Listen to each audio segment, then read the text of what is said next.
Olá, eu sou o Rodrigo Belmonte, nós estamos no lacconcursos.com.br e a gente vai conversar hoje em Direitos Humanos sobre a Declaração Universal dos Direitos Humanos. Bora lá estudar mais um pouquinho sobre direitos humanos, vamos falar das noções gerais, conceitos e uma comparação da Declaração Universal dos Direitos Humanos com a Constituição da República. Olha lá!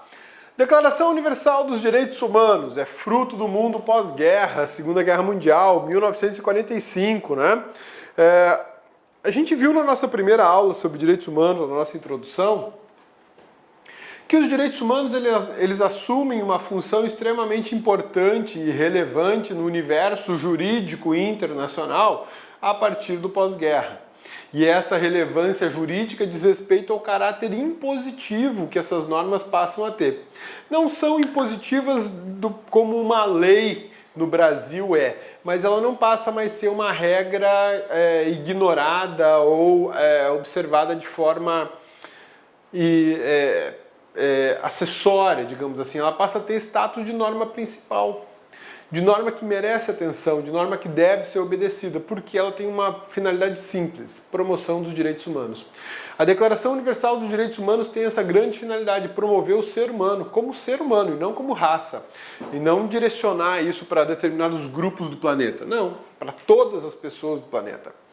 Em 1945, os direitos humanos passam a ter valor jurídico universal maior.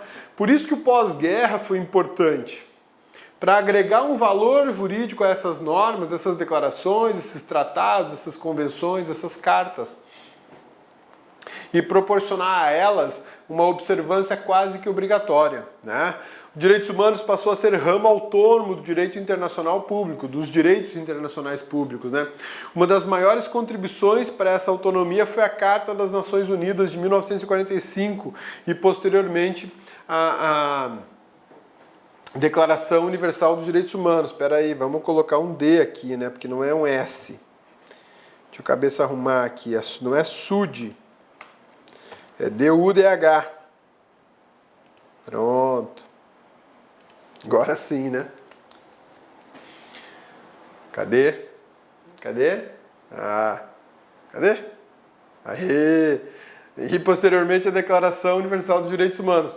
Por que primeiro a Carta das Nações Unidas, depois a Declaração? Porque a Carta foi quem criou a ONU e na sequência, 2 anos depois, nós tivemos a Declaração dos Direitos Humanos, tá? Os problemas internos dos estados e as suas relações com o seu povo assumem relevância internacional respeitada a soberania, que foi aquilo que nós discutimos sobre soberania, que não é mais um conceito absoluto, uma garantia totalmente absoluta dos estados, e que agora a ONU passa, digamos assim, a ser o grande órgão policial de todas essas relações. A Declaração Universal dos Direitos Humanos foi adotada e proclamada na Resolução 217 da Assembleia Geral das Nações Unidas, em dezembro de 1948. Então não são 2 anos, como eu tinha dito, são 3 anos, né? Assinada pelo Brasil na mesma data. Desde do seu advento, em 10 de dezembro de 1948, o Brasil é signatário dessa norma. Ou seja, concorda com essa norma, assinou essa norma para cumprir a norma. Sua base principiológica está na dignidade da pessoa humana como valor principal. Muito se fala em dignidade humana na Constituição da República e no direito constitucional brasileiro e também no direito penal. Isso é pura influência da Declaração Universal dos Direitos Humanos, que boa parte das suas regras, dos seus dispositivos, tem como base principiológica a dignidade da pessoa humana. Ela trata dos direitos iguais, ela trata de direitos iguais e inalienáveis, repudia o desprezo pelos direitos humanos. Muita gente critica direitos humanos, né? Pensa, só preso tem direitos humanos, né? Na hora que um policial é morto, não tem o pessoal dos direitos humanos para vir aqui dar amparo para a família e tal. Essa é uma visão, digamos assim, ignorante a respeito dos direitos humanos. E quando eu falo ignorante é porque falta informação. Sim, falta informação. Ser ignorante é ser uma pessoa desprovida de informação, não é um xingamento. Quando as pessoas falam em direitos humanos dos bandidos, é uma fala tendenciosa e preconceituosa de entender que só bandido tem direito humano. Não, direitos humanos são para todas as pessoas, independente do que elas fazem. É para o policial e é para o bandido, é para o político corrupto, vagabundo e para o cidadão eleitor. É isso mesmo, corrupto é vagabundo. Não tem outra palavra para descrever, não. Tá? Então, direitos humanos são para eles também. Eu não posso chegar para um político que desviou merenda escolar e cortar a cabeça dele. Por quê? Porque ele é um ser humano. Não, Rodrigo, mas por causa dele, milhares de crianças morrendo de fome. Tudo bem. Não está tudo bem, porque isso não está certo, né? Mas isso não me dá o direito de ir lá e cortar a cabeça dele, porque eu sou uma pessoa civilizada e vivo num país que quer ser, ou se acha, civilizado. Então, quando a gente fala de direitos humanos, eu não posso permitir, por exemplo, o desprezo por ele. E nem posso dividir os destinatários de direitos humanos. Essas pessoas são destinatárias, essas não são. Isso não existe. Então eu não tenho direitos humanos universais. E uma das características dele é a universalidade, atinge a todas as pessoas. Então quando você escutar sobre direitos humanos do bandido, cadê a galera dos direitos humanos, perceba, não precisa nem se manifestar, mas perceba que ali existe uma fala preconceituosa, tendenciosa, que não sabe construir, que não sabe criticar construtivamente e positivamente para achar uma solução para a questão da criminalidade no Brasil, aí prefere atacar esse tipo de norma. Os direitos humanos não merecem esse tipo de situação e eu nem posso ignorá-los como se fosse uma norma para bandidos, porque ela não é para bandido, ela é para todo ser humano e ela é muito aplicada na questão humanitária. O que é isso, questão humanitária? Nós estamos falando de pessoas que são atingidas por guerras, civis inocentes que não tem nada a ver com a guerra de dois países e dois governantes ensandecidos. Essas pessoas merecem atenção. Mas também estou falando daquela criancinha que está na beira da rua sem comer, sem beber, sem teto, sem escola, sem alimentação. Né? Estou falando de direitos humanos. E também estou falando do político corrupto vagabundo, que desviou merenda escolar, que matou milhares de pessoas porque ele desviou dinheiro da saúde. Ele também tem direito a se defender no processo em que ele vai ser acusado, processado e, se tudo der certo, condenado com rigor. Com rigor, exemplar. Tem que ser assim, não pode ser diferente. Infelizmente, o Brasil vive uma situação muitíssimo delicada no que diz respeito às questões de tratamento dos direitos humanos. Muita gente acha que direitos humanos não merecem respeito algum. São pessoas completamente equivocadas, infelizmente. Uma das diretrizes da Declaração Universal dos Direitos Humanos é justamente a proteção dos direitos humanos pelos Estados como obrigação. Não é do com H, é D-U-D-H, né? Vamos arrumar aqui também. D-U-D-H.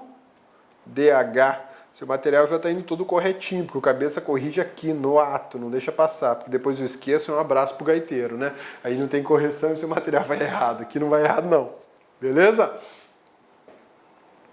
Então, olha só, uma das diretrizes da Declaração Universal dos Direitos Humanos é justamente a proteção dos próprios direitos humanos e a obrigação dos estados signatários, como no caso do Brasil, de tutelar essa norma.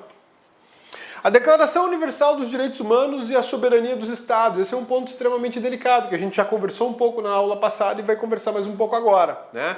Há uma previsão expressa da ONU de que será respeitada a jurisdição interna de cada estado para assuntos essencialmente internos. Mas veja só, para assuntos essencialmente internos. A corrupção no Brasil é um assunto essencialmente interno? Não, não é mais, né? A corrupção no Brasil não respeita fronteiras. Até porque o Brasil é o conceito de corrupção infinita. Pensou em corrupção infinita, existe um conceito, Brasil. Delicado isso, né? Então nós não temos um problema essencialmente interno, mas nós temos problemas de caráter essencialmente interno, vinculados a direitos humanos, mas são essencialmente internos. Por exemplo, a falha dos serviços públicos de saúde brasileiros, isso é essencialmente interno. A falha de segurança pública no Brasil é essencialmente interno. A falha no sistema de ensino brasileiro, que alguns chamam de educação, mas eu acredito que nós não podemos chamar de educação que nós ofertamos para as nossas crianças, jovens e adultos. Isso não é educação, tem outro nome. Né? Essas falhas nesses serviços públicos, digamos assim, são essencialmente internas. A corrupção não, ela já transgrediu barreiras. E o dia que o Brasil entrar numa guerra civil por conta do volume de corrupção que nós temos, também isso vai extrapolar as barreiras do país, isso vai ser um problema internacional. A corrupção já é um problema internacional porque incomoda muitos países e principalmente investidores de outros países que colocam seu dinheiro aqui no país. Então, a gente pode pensar nos direitos humanos para interferir na corrupção, mas não para interferir, por exemplo, na falha dos serviços de saúde. Por que não? Porque na falha dos serviços de saúde nós temos mecanismos internos para a solução desses problemas. Ah, mas não usamos. Bom, se nós não usamos, aí existe uma omissão estatal. E essa omissão estatal pode ser penalizada internamente ou externamente. Como externamente? Organização dos Estados Americanos, ainda não é pela ONU, não é pela ONU. Então, a ideia de respeito da soberania ela é extremamente vinculada à atuação da ONU e à da Declaração Universal dos Direitos Humanos. Não desrespeitaremos os estados e a sua soberania, mas o conceito de soberania foi flexibilizado. Todo e qualquer ato atentatório aos direitos humanos e que ele não seja essencialmente interno, ou seja, ele extrapole os limites territoriais, os limites políticos daquele país, nós podemos pensar na aplicação de direitos humanos, sim. Visa permitir que os estados resolvam seus problemas de forma adequada. Agora, quando eu tenho omissão do estado, aí é outro papo, aí eu posso chamar a OEA para tentar resolver, né? Trata-se de princípio da não ingerência ou da não intervenção, que foi o que a gente conversou agora há pouco, na aula anterior, né? A ONU tem limites de atuação. E quando ela percebe que há uma condição para a solução de um conflito interno, ela não se mete. Agora, quando ela percebe que não há condição de solução para o conflito interno, ela se prepara para interferir. Mas não é em qualquer estado. Na Coreia do Norte, por exemplo, ela não consegue interferir. Finalidade: impedir que estados mais fortes interfiram e subjuguem estados mais fracos. Isso aqui parece utopia, né? Porque se a gente for... Olá, meus amigos, minhas amigas. E aí, gostou do grande professor Rodrigo Belmonte?